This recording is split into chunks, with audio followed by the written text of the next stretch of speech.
तेजस्वी यादव ये कह रहे हैं कि हम 10 लाख रोजगार देते, हमने तो 17 महीना बनाम 17 साल दिखा रहे हैं। देखिए, तेजस्वी यादव जी को एक इतिहास में याद दिलाना चाहता हूँ। सन 1991 यानी पीवी नरसिम्हा राव जो है उस समय देश के प्रधानमंत्री थे, और एलपीजी आया था 1990 में। लिबराइजेशन, प्राइवेटाइजेशन, ग्लोबलाइजेशन आया था। एलपीजी जब भारत में आया तो विदेशी कंपनियों ने डायरेक्ट इन्वेस्टमेंट किया। सरकार की नियमें जो है कुछ मतलब कि लिबरल हुई। उसी में होंडा आया, यामाहा आया, सुजुकी आया और भी बहुत सारी कंपनियां आया उसी दौरान। ठीक है, जब मनमोहन सिंह उस समय वित्त मंत्री हुआ करते थे, तो एक मीटिंग हुआ पूरे देश में मुख्यमंत्रियों के साथ प्रधानमंत्री का 1991 में। तो उस मीटिंग में पूछा गया कि हमें स्किल्ड और अनस्किल्ड वर्कर चाहिए। क्या चाहिए? स्किल्ड और अनस्किल्ड वर्कर चाहिए। तो नरसिम्हा राव जी ने बोला कि कौन कौन से राज्य के मुख्यमंत्री सबसे ज्यादा स्किल्ड वर्कर देंगे। तो उस समय साउथ के राज्य के मुख्यमंत्रियों ने हाथ उठाया, और सब राज्यों के मुख्यमंत्रियों ने हाथ उठाया कि हम स्किल्ड वर्कर देंगे। स्किल्ड वर्कर का मतलब है पढ़ा लिखा, जिसको किसी चीज का प्रॉपर ज्ञान हो। जैसे अगर राजमिस्त्री है तो वो स्किल्ड हो गया, और वही लेबर जो उठा के सीमेंट उमेंट उठा के दे रहा है तो अनस्किल्ड हो गया। वैसे ही कंपनियों में भी होता है स्किल्ड और अनस्किल्ड। तो ये तो हो गया कि स्किल्ड वर्कर कौन सबसे ज्यादा देगा, 1991 की बात है। जब बात हुआ कि अनस्किल्ड वर्कर सबसे ज्यादा कौन देगा, सूत्रों के हवाले से हमें पता चला है ये खबर, तो लालू जी हाथ उठाए कि सबसे ज्यादा अनस्किल्ड वर्कर कौन देगा, बिहार। लालू जी हाथ उठाए। तो लालू जी उस समय बिहार के मुख्यमंत्री थे, 1990 में मुख्यमंत्री बन चुके थे। तो लालू जी से पूछा गया कि आप अनस्किल्ड वर्कर कैसे दीजिएगा, लेबर कैसे दीजिएगा, मजदूर कैसे दीजिएगा। तो लालू जी ने एक बात बोला, उस बात को जो है आज बिहार के सभी लोगों को सुनने की जरूरत है। लालू जी ने बोला कि हम यादव जाति के हैं और हमारा जात सबसे ज्यादा बलिष्ठ होता है, देह से हाथ से सबसे ज्यादा मजबूत होता है, और हमारे एक इशारे पे वो लोग कुछ भी करेंगे। तो अगर मैं कहूंगा कि फैक्ट्रियों में जाइए मजदूरी कीजिए तो वो मजदूरी करेंगे। और आज वही दिन है कि 1990 से पहले बिहार का मजदूर बिहार से बाहर कमाने नहीं जाता था, उसके बाद से पलायन शुरू हुआ। अब जाके पता कीजिएगा किसी भी बड़ा नेता से, लालू प्रसाद यादव जी के पार्टी में जगदानंद सिंह जी है ना, पुराने नेता है, और सिद्दीकी जी पुराने नेता है। पूछिएगा उन लोगों से कि मनीषवा ये बात गलत बोला है कि सही बोला है, पूछिएगा। और उस वजह से आज बिहार में अगर जात वाइज देखा जाए ना, जातीय जनगणना तो बिहार में हो चुका है, तो जात पे तो हम बात कर ही सकते हैं। जात वाइज देखा जाए ना तो सबसे ज्यादा मजदूरी का काम जो है यादव लोग करते हैं, और बिहार से बाहर जाके करते हैं। अगर उस समय लालू जी कहे होते कि हम स्किल्ड वर्कर देते तो शायद आज बिहार के 50% यादव जी लोगों के घरों के सामने जो है ना 4 गो भैंस के साथ साथ जो है ना एक BMW, एक ऑडी, एक फॉर्च्यूनर गाड़ी लगी हुई होती, और उनके बच्चों के हाथ में आईफोन रहता, और वो आज जो है बिहार में सबसे समृद्ध जात होता, सबसे समृद्ध जात होता, सबसे समृद्ध। तो अगर जाति की बात कर रहे हैं तो ये, अगर बिहार बर्बाद हुआ, मजदूरी करने गए बिहार के बच्चे 1991 की वो जो बात है और उसका असर हुआ बिहार में, तो आज जो है 100 में से 14 यादव जी के बच्चे मजदूर बने, 100 में से 2 गो भूमिहार के बच्चे मजदूर बने, 100 गो में से 3 गो ब्राह्मण के बच्चे मजदूर बने, 100 गो में से 4 गो राजपूत के बच्चे मजदूर बने। लेकिन अगर देखा जाए तो बिहार में सबसे ज्यादा यादव जी के बच्चे मजदूर बने, ये बात सत्य है। और उनको मजदूरी और मजबूरी के रास्ते पे ढकेलने वाले कोई और नहीं, जो MY समीकरण जो है ना की बात करने वाले लालू जी, उन्होंने ही ढकेला। और उन्हीं के पुत्र जो है आज तेजस्वी यादव जी कह रहे हैं कि हम 10 लाख लोगों को रोजगार देते हैं। कितना लाख लोगों को रोजगार देते हैं? 10 लाख लोगों को। अब फैक्ट पे हम लोग बात करते हैं, नौकरी देते, रोजगार नहीं, नौकरी देते 10 लाख लोगों को। अभी बिहार में कम से कम 2 करोड़ लोगों को नौकरी मिलेगा, तब जाके बिहार का पलायन रुक पाएगा और कुछ हो पाएगा। 2 करोड़ में ये 10 लाख का वादा कर रहे हैं। कितना? 2 करोड़ में 10 लाख का। चलिए 10 लाख देते, ये रोजगार दे ही देते, तो 10 लाख लोगों को रोजगार देने के बाद सैलरी कहां से देते? अगर बिहार सरकार के पास सैलरी नहीं होता तो वही स्थिति हो जाता। लालू जी के समय में क्या हुआ था कि टीचर लोग तो रोजगार मिल गया, लेकिन सैलरी 1-1 साल नहीं मिल पाता था।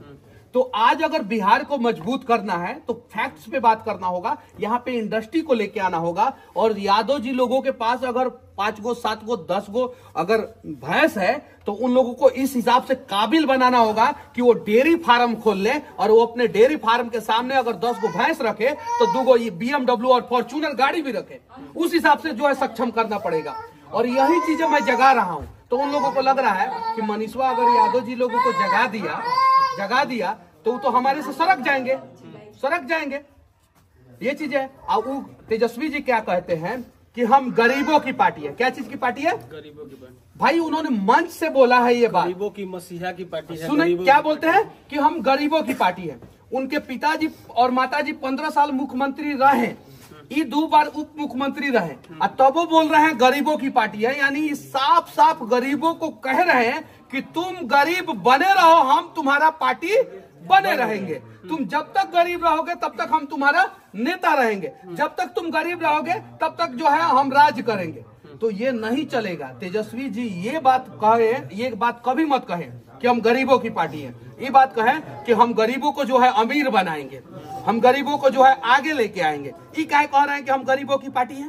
क्या कह रहे हैं? क्या कि वो साफ साफ टनाटन अपने समर्थकों को कह रहे हैं कि ससुरा तुम लोग गरीब बने रहो और हम तुम्हारा नेता बने रहेंगे। तुम जो है भैंस गाय चलाते रहो और हम और BMW और फॉर्च्यूनर से घूमते रहेंगे। हम घूमेंगे, हमारे बच्चे घूमेंगे। हम ये बात नहीं कहेंगे।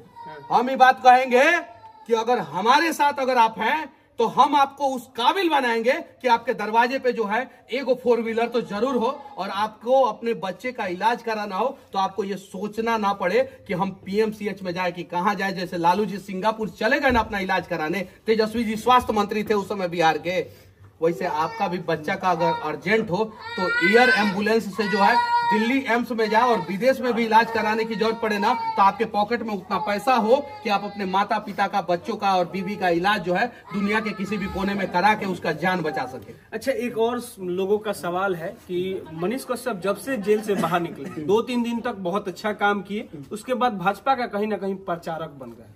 क्या बात करते हैं? कौन से लोगों का सवाल चल रहा है। लोगों का तो और ही सवाल है। नेक्स्ट CM मनीष कश्यप, चुनाव लड़िए मनीष भैया, बहुत अच्छा काम कर रहे हैं मनीष। नहीं, लोग कह रहे हैं कि अगर भाजपा का let me finish, okay please. लोग तो ये भी कह रहे हैं, तो पॉजिटिव का काहे नहीं पूछ रहे हैं?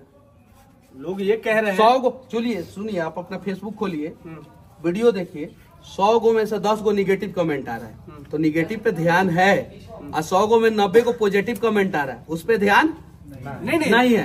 पूरी बात सुनिए। लोग कह रहे हैं कि अगर भाजपा का ना अगर अपना पार्टी बनाते, हमारा औकात नहीं है भाई। और आज नहीं तो 20 साल के बाद आप आते। सुनिए, हम लालू जी के बेटा नहीं हैं कि विरासत में जो है हमको मुख्यमंत्री का कुर्सी मिल जाएगा और गाड़ी में बैठ के कहेंगे कि 2-4 गो पे चढ़ा देना, है ना? हुआ है ना वायरल, हुआ है ना 2 दिन पहले हुआ है ना। अब जैसा वीडियो देखे हैं वैसा वीडियो के हिसाब से कर रहे हैं। अब जरा सोचिए कि उनके गाड़ी के सामने कौन होगा, उन्हीं के लोग होंगे ना, है ना? जैसा वीडियो वायरल हो रहा है भाई, सूत्रों के हवाले से हमको नहीं पता है, जैसा वीडियो वायरल हो रहा है सोशल मीडिया पे देखे हैं तो वो बोले कि चढ़ा दे, उसके बावजूद लोग जुड़े हुए है ना। हम तो वो है नहीं, तो हम अपना लिमिटेशंस को नहीं भूल सकते। हमसे जितना होगा उतना हम करेंगे, हमारे जितना औकात है उतना हम करेंगे। हम संघर्ष करके यहाँ पे पहुंचे हैं, और बड़ा लोग कहते हैं, आपसे हम पूछना चाहते हैं, तेजस्वी यादव जी के पिताजी का नाम क्या है? लालू प्रसाद यादव। अखिलेश यादव जी के पिताजी का नाम क्या है? मुलायम यादव। तेजस्वी यादव जी क्या थे? डिप्टी सीएम थे। अखिलेश यादव जी क्या थे? सीएम रहे हैं। इन दोनों के पिताजी का नाम पता है आपको, है ना? मोहन यादव के पिताजी का नाम क्या है? नहीं पता है। मोहन यादव कौन है? नहीं पता है। मध्य प्रदेश के मुख्यमंत्री हैं। फिलहाल अभी हैं। ठीक है, तो मध्य प्रदेश के मुख्यमंत्री जो मोहन यादव है, उनके पिताजी का नाम क्या है? नहीं पता है। क्योंकि मोहन यादव ने अपना राजनीतिक करियर, अपना कुर्सी और अपना सब कुछ जो है ना अपने काबिलियत पे पाया है। विरासत में उनके बाबूजी जो है ना उनको अपने कुर्सी पे नहीं बैठा है, इसलिए उनके बाबूजी का नाम आप नहीं जानते हैं। तो आप अपने काबिलियत पे जो है ना आप अपना लक्ष्य तय कीजिए, लोग आपको आपके नाम से जानेंगे, आपके बाबूजी के नाम से नहीं जानेंगे। आज भी तेजस्वी यादव इसलिए हैं कि उनके पिताजी लालू प्रसाद यादव थे। आज भी अखिलेश यादव इसलिए हैं क्योंकि उनके पिताजी जो है मुलायम सिंह यादव थे। और ऐसे अनेकों, ऐसा नहीं है कि सिर्फ वही लोग, मेरे भी जाति में बहुत सारे नेता हैं, क्योंकि उनके पिताजी जो है मेरे भी जाति में बहुत सारे नेता हैं, और हर एक पार्टी में, ऐसा नहीं है कि सिर्फ इसी में है, बीजेपी में भी बहुत सारे नेता हैं जो इसलिए जाने जाते हैं कि उनके बाबूजी जो है बड़े मंत्री बड़े नेता रहे हैं, ये सच्चाई है। तो जो भी बाबूजी के नाम पे राजनीति करेगा तो जाना भी जाएगा बापे के नाम से। अपने दम पे जो है अपना इतिहास बनाओ, अपने दम पे अपना विरासत बनाओ। आज आप मेरे पिताजी का नाम नहीं जानते होंगे, लेकिन मेरा तो नाम जानते हैं ना, काहे कि हमने जो भी पाया है ना अपने दम पे पाया है, हम अपने बाबूजी के दम पे हम नहीं पाए हैं। ये चीज है। एक सेकंड साफ साफ क्लियर कीजिए, चुनाव लड़ेंगे मनीष? एकदम साफ साफ क्लियर है। कहाँ से लड़ेंगे? चंपारण से लड़ेंगे। चंपारण से लड़ेंगे? एकदम क्लियर है। हाँ। एकदम लड़ेंगे। पार्टी बेस पे लड़ेंगे या मेरे साथ पॉलिटिकल अत्याचार हुआ है, पॉलिटिकल अत्याचार।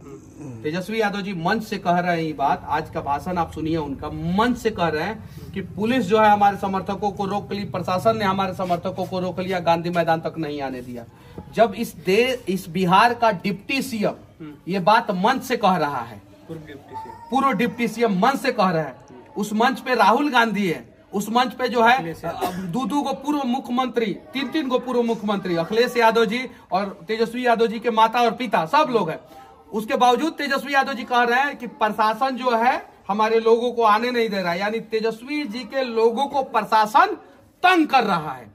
तो हम भी तो वही बात कर रहे हैं कि जब तेजस्वी यादव जी डिप्टी सीएम थे तो उनका प्रशासन ने हमको तंग किया, लेकिन हमने प्रशासन को कभी दोषी नहीं ठहराया। देखिए प्रशासन के लोग, ये नेता कैसे होते हैं कि एक समय ये नचा रहे थे तो आप लोग नाच रहे थे तो बहुत अच्छा लग रहा था, और आज यही प्रशासन के लोगों का धजिया उड़ा रहे हैं और आप लोग उनका कुछ नहीं कर सकते हैं। और हमारा तो बहुत कुछ कर लिए ना आप लोग। वो 160 दिन 180 दिन आपने कहा था, तो मेरे साथ जो भी हुआ है ना, मेरे साथ जो भी ज्यादती हुई है ना, वो पॉलिटिकल ज्यादती हुई है। वो पॉलिटिकल सिस्टम ने मेरे साथ अत्याचार किया है, कोई प्रशासन ने नहीं किया है। तो उस पॉलिटिकल सिस्टम में मनीष कश्यप घुसेगा जरूर, और आगे बिहार के किसी भी लोगों के साथ अत्याचार ना हो इसका प्रयास जरूर करेगा, और जितना ज्यादा से ज्यादा हो सके वो प्रयास करेगा। 5 काम जो अपने संसदीय क्षेत्र में करेंगे, एकदम हम स्टाम्प पेपर पे लिख के घोषणा करेंगे। वो आइएगा, हम आपको दिखाएंगे, बताएंगे। एकदम 5 नहीं, हम उससे ज्यादा दिखाएंगे, ठीक है। और घोषणा मतलब स्टाम्प पेपर पे लिख के, स्टाम्प पेपर पे हम एक बार चुनाव लड़े थे 2020 में ना, तो स्टाम्प पेपर पे लिख के घोषणा किए थे, पूरा देश में वायरल हुआ था, पूरा देश में। हम स्टाम्प पेपर पे लिख के घोषणा करेंगे तो हम ये काम करेंगे, और है हिम्मत तो तेजस्वी यादव जी स्टाम्प पेपर पे लिख के घोषणा करें, हिम्मत है तो। हमारा बाबूजी जो है मुख्यमंत्री नहीं रहे, हमारी माँ जो है मुख्यमंत्री नहीं रही है, तब वो हम अपनी बात कर रहे हैं, अपने औकात के अनुसार बात कर रहे हैं कि हम जो भी बोलेंगे स्टाम्प पेपर पे लिख के घोषणा करेंगे। है हिम्मत स्टाम्प पेपर पे लिख के घोषणा कर दे। अगर वह लिख के घोषणा कर देंगे, ऐसे ही बिहार बदल जाएगा, ऐसे ही ना बदलना है। आज तेजस्वी यादव जी पता है मंच से क्या बोले हैं? आप लोगों ने सुना है भाषण? नहीं सुना है, हूँ मत कहिए, नहीं तो ना कह दीजिए, ठीक है। आपने नहीं सुना है। उन्होंने क्या बोला है कि बिहार की जनता जिंदाबाद और जय हिंद बोला है उन्होंने मन से। ये बातवा तो हम कई दिन से बोल रहे हैं, बिहार की जनता जिंदाबाद और जय हिंद। पहले तो जय हिंद नहीं बोलते थे वो, और बिहार का जनता जिंदाबाद कभी भी आरजेडी के कार्यक्रम में ये बात नहीं होता था। क्या होता था? तेजस्वी जिंदाबाद, लालू जी जिंदाबाद, राबड़ी जी जिंदाबाद, लालू राबड़ी जिंदाबाद, आरजेडी परिवार जिंदाबाद, यही होता था, यही होता था। आप उठा के दिखाइए, उठा के दिखाइए। आज तेजस्वी जी मन से बोले हैं बिहार की जनता जिंदाबाद। हम ये बात जो है बिहार के हर एक नेताओं के मुंह में डाल देंगे, चाहे वो भाजपा के हो, जदयू के हो, कांग्रेस को, आरजेडी के हो, कि तुम्हारा परिवार जिंदाबाद नहीं होगा। अब तुम कहो कि बिहार की जनता जिंदाबाद, और कहना पड़ेगा, और किसी दिन सरस्वती नेताओं के मुंह पे बैठ जाएगी तो सही में बिहार के जनता का जिंदाबाद हो जाएगा। ये लोग खाली कहवाते थे, 4-4 लाख, 5-5 लाख, 2-2 लाख, 1-1 लाख लोगों से कहवाते थे लालू राबड़ी जिंदाबाद, आरजेडी परिवार जिंदाबाद, तेजस्वी यादव जिंदाबाद, यही होता था। आज कम से कम निकला ना, इन्होंने बोला बिहार की जनता जिंदाबाद। रैली में आए हुए लोगों ने भी बोला होगा बिहार की जनता जिंदाबाद, और अगर उसमें से कोई भी एक भी आदमी सच्चा मन से कह दिया होगा बिहार की जनता जिंदाबाद, और उस समय सरस्वती उसके जुबान पे बैठी होगी, तो बिहार का तो ऐसे ही हालात बदल जाएगा। तो आप तो कह रहे हैं 180 और 180 से पहले ही। और सुनिए, ये बिहार की जनता जिंदाबाद क्यों बोले हैं वो भी मैं बता रहा हूँ। विधानसभा के पास जब बहुमत में ये लोग फेल हो गए। जब मैंने बोला था 180 दिन टेस्ट में, हाँ। फ्लोर टेस्ट में, तो मैं गाड़ी पे बैठ के बोला था बिहार की जनता जिंदाबाद, और मेरे सामने एगो नारा लगा रहा था लालू राबड़ी जिंदाबाद। हम बोले कि लालू राबड़ी जिंदाबाद नहीं, बिहार की जनता जिंदाबाद। वो वीडियो खूब वायरल हुआ, जाके देख लीजिएगा गाड़ी पे बैठ के, कि तुम एक आदमी का जिंदाबाद का नारा लगा रहे हो, लालू राबड़ी जिंदाबाद से जो है बिहार का जनता खुश हो जाएगा क्या? नहीं, हम बोले कि बिहार का जनता जिंदाबाद कहो।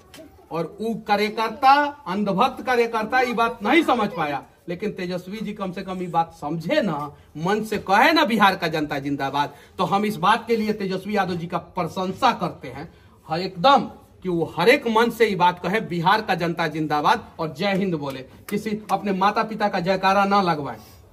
बाकी आप इस वीडियो के बारे में क्या सोचते हैं, अपना राय जरूर दीजिएगा। जय हिंद, जय बिहार, जय हिंद।